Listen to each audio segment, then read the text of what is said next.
Welcome to Offensive, where all of us, every single one of us, are starting at quarterback for the 49ers. At some point this season. And we'll just rotate between quarters. Dave gets quarter one, Neckbeard gets quarter two, and we'll win. Like, it doesn't even matter who play. Any person with a heartbeat, especially if you were drafted in the first round and then you busted, you're probably going to be fine. You'll get a bunch of fumbles going your way. Probably the refs will help a little bit. You'll be in like SoFi Stadium, but it'll be like 80% like 49er fans. Everything will just go your way in life. You just get traded to the Niners. No, that's one of the fun things. If you ever listen to Mac Jones, some of the stuff that he says after games, like in the last couple of years, he kind of talks about himself in the third person, like Ricky Henderson. But he's like, oh, yeah, a normal person would have gotten hurt. A normal person wouldn't just got up from that. I got up and I finished the game. Like, he was saying this stuff like 2 years ago, last year and whatnot. To actually see him do it is kind of like, is he really hurt or whatnot? But it looked like some of them were. And some of them, maybe he's just a little bit drowned. Maybe either way, a starting job with some team. Maybe. You'll get a shot next year. Hey, maybe you can play for the Vikings. Yeah, they're looking for quarterbacks. But we are we're going to preview week 5 of the NFL season, and the Packers are not playing this week. We have a lot of cool stuff, so we're going to look at some of the best games of the weekend, and Neckbeard's going to take over.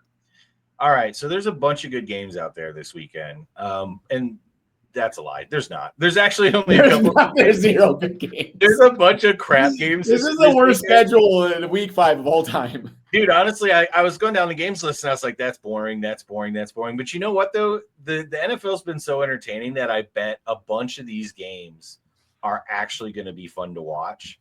So a couple of them stuck out to me. Like, I mean, do we really want to watch Minnesota-Cleveland? But Dylan Gabriel's starting, so maybe that could be an interesting game, right?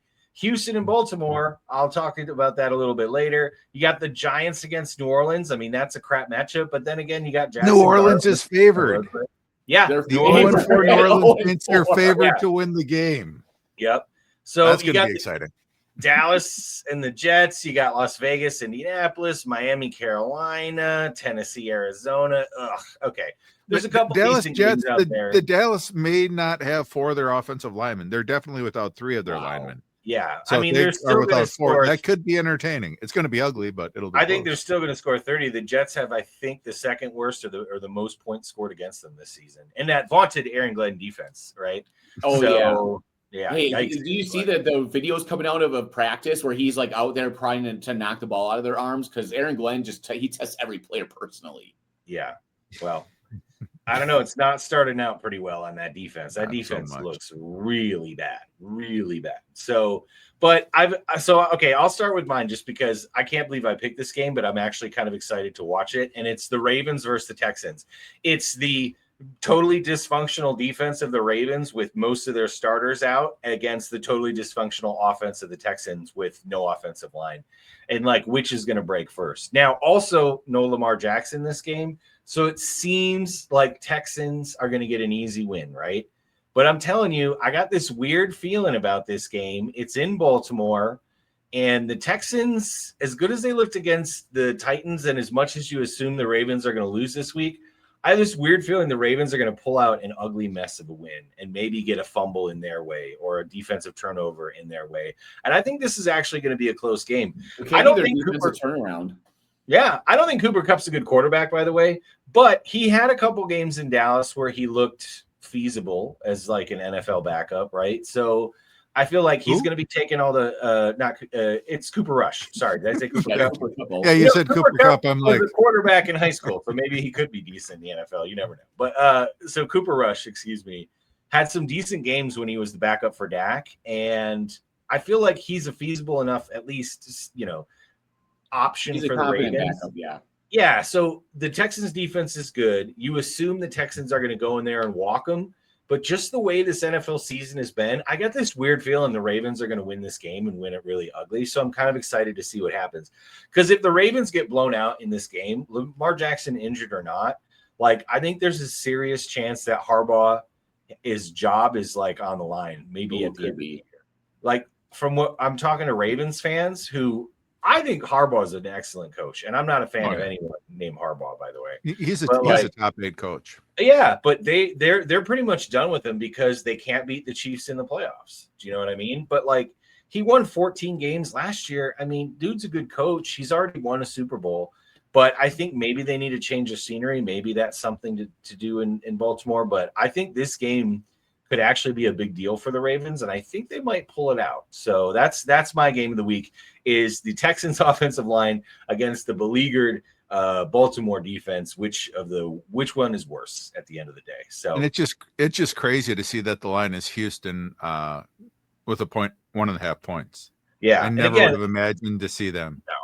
If Lamar's playing, I think it's like 4.5 to Baltimore, right? But it was a 5 or 6 point swing when he got announced. That's what I'm thinking. So, but again, I think Baltimore still runs the ball pretty well. Their offensive line is still good. They've got some talent around them, and I actually really like Baltimore's offensive coordinator. We'll get into that later. So I'm really curious what he does this week. So yeah, that's my game of the week. All right, let's move it over to Hype. Hype, what's your game? What game do you want to watch most this week? So my game is Kansas City versus Jacksonville, and man, like Kansas City looks like they might have come back out of their shell and played a good game last week, like the old Kansas City Chiefs.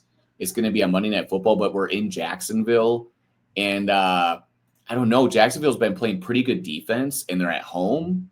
They could win this game. Let's see who's favored right now. Kansas City's favored by 3.5. On the going away right at home. Right. Yeah, on the road. Probably partially because last week they looked pretty good. They looked kind of like the old Chiefs again a little bit, and people are waiting for them to kind of like get Xavier Worthy. Oh, their players are back now. They're good again. I don't know, man. I'm not sure. Jacksonville might beat them at home if they can get their passing game together. With if Brian Thomas Jr. can like hold on to it, not just alligator arm it, because their defense is pretty good in Jacksonville. At least it has been so far. And it would be really interesting if Jacksonville actually becomes like a decent team this year. I think there's a lot of raw talent there on offense, and who knows? It's kind of similar to the Packers, where like they should be better on offense maybe than sometimes they are. But what do you guys think? Do you think Jacksonville will win this game? I think Travis Hunter has a welcome to the NFL party, meaning like he gets his first touchdown or he gets his first pick or something. Because like he's been playing a little bit here and there, but he hasn't really done anything. And I feel like Travis Hunter needs to make an impact because the Chiefs still can't run the football. They've got a very good defense, but they can't run the football. When you can't run the football, you got to be a lot more aggressive. Patrick Mahomes has had to make a lot of more throws, but I mean, watching them against that beleaguered Baltimore defense, like that Baltimore defense has been so bad all year that they didn't really stand a chance against the Chiefs. The Jaguars are a different story. The Jaguars got two pretty good ends that can get to the quarterback, right? They've got decent linebackers. They've got a decent secondary. Their safeties are a bit of an issue still, but cornerback-wise, I'm pretty confident in them. So I feel like since it's in Jacksonville, it's really going to come down, can the defense make a play? And I'm hoping Travis Hunter, gets a pick six or shows up or does something because, being a top 10 pick at playing those kind of positions, like I want to see Travis Hunter do something. So I'm hoping this is his coming out party. If I had to guess who would win, I think I'd still pick Kansas City to win by field goal, pretty much the line. But I think Jaguars have absolutely a good chance. Well, they beat the Niners last week, right? And that's looking better now after we saw the Rams-Niners game. It's looking like that's even a better win than when it happened. True, but I mean, the Niners are so hard to figure out, man. Like they could be 0-5. They've played almost. It was in California. They played at the Niners Stadium, San Francisco. Yeah. So I mean, that's the thing is like when you have a team like the Jaguars that has talent on paper and they might have good stats and stuff, and they might have some good analytics, but they'll lose games because they'll make mistakes all the time, or they won't figure it out. And this is the question: can they do it? Can they keep it up and play sound football, not make mistakes? And maybe they'll be able to pull this out and grow up a little bit. But Travis Hunter specifically, people have been criticizing him a lot because his route running isn't very good. He's just doing like little like YouTube like juke moves, which don't really work in the NFL. They work in college, but not the NFL. And he needs to learn how to rerun routes properly to get open because they keep forcing the ball. So maybe he can improve that. because he has all the athleticism to do it and the ability. But at the same time, on defense, he's looked pretty sharp from what I understand. I'm not a DB guy. That they're and DB, little boys running around. The fun stuff is in the trenches. But from what I understand, DB, if you just know your footwork and like know kind of what to do to play defense, he's fine. He's super athletic. Yeah, no, he's quick and like but he's played really well. And go ahead. And that's why I think that they're better off playing him on defense against Patrick Mahomes. Now that you have Xavier Worthy up, he's fast, he's a beast. Because the other wide receivers, they once upon a time they were fast, but they weren't. When they got Xavier Worthy back, all of a sudden their offense started to explode again. It started to be what I thought they were going to be. And it's going to be fun when Rice comes back because I think Andy Reid realized in the offseason we can't run the ball.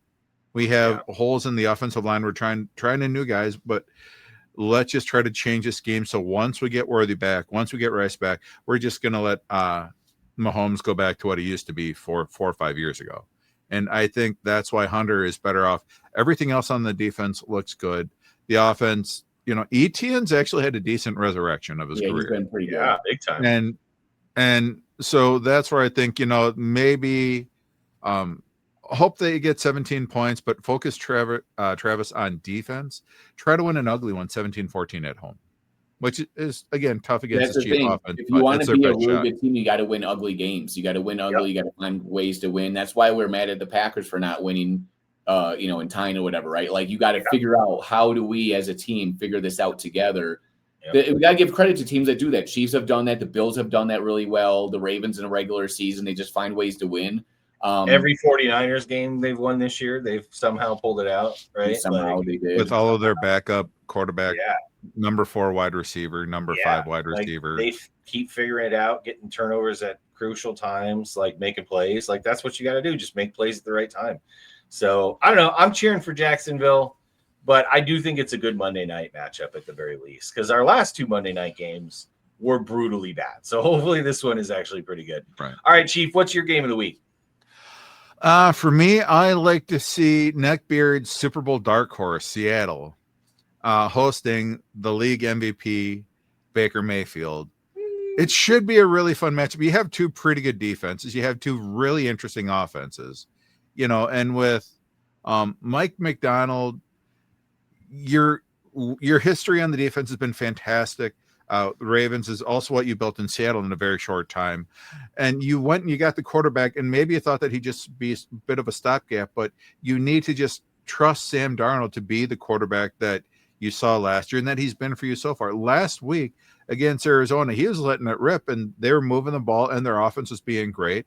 And then, unfortunately, when it got late in the game, he kind of went into his LaFleur mode where he's like, okay, let's just try to run and let's try to protect the lead. And that allowed Arizona to come back into the game.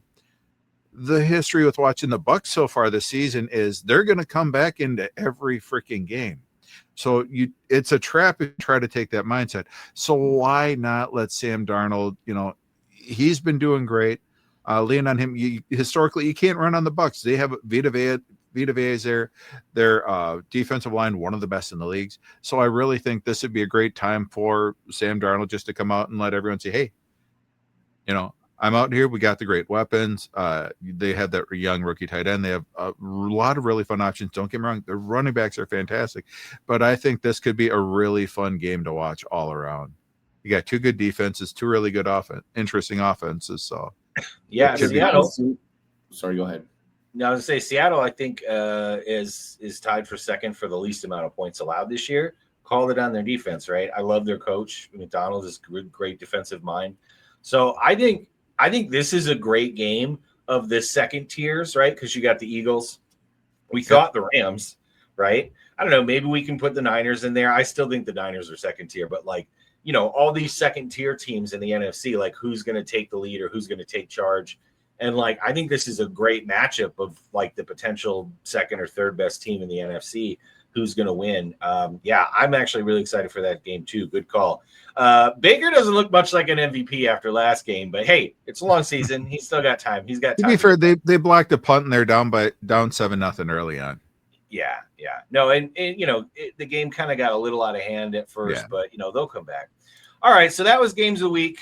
Some good ones and some not so good games out there. But honestly, the NFL this year We don't know what's going to happen. The Browns could go in and just decimate the Vikings for all we know. Do you know what I mean? Or like the Jaguars could like you did the Packers offensive line. All right, fair enough. But I mean, they should, right? Carson Wentz should. Yeah, still... the Vikes offensive line is a little banged up, so it should be pretty ugly. The over under for that game, I think, is like 36. Yeah, that's a weird one.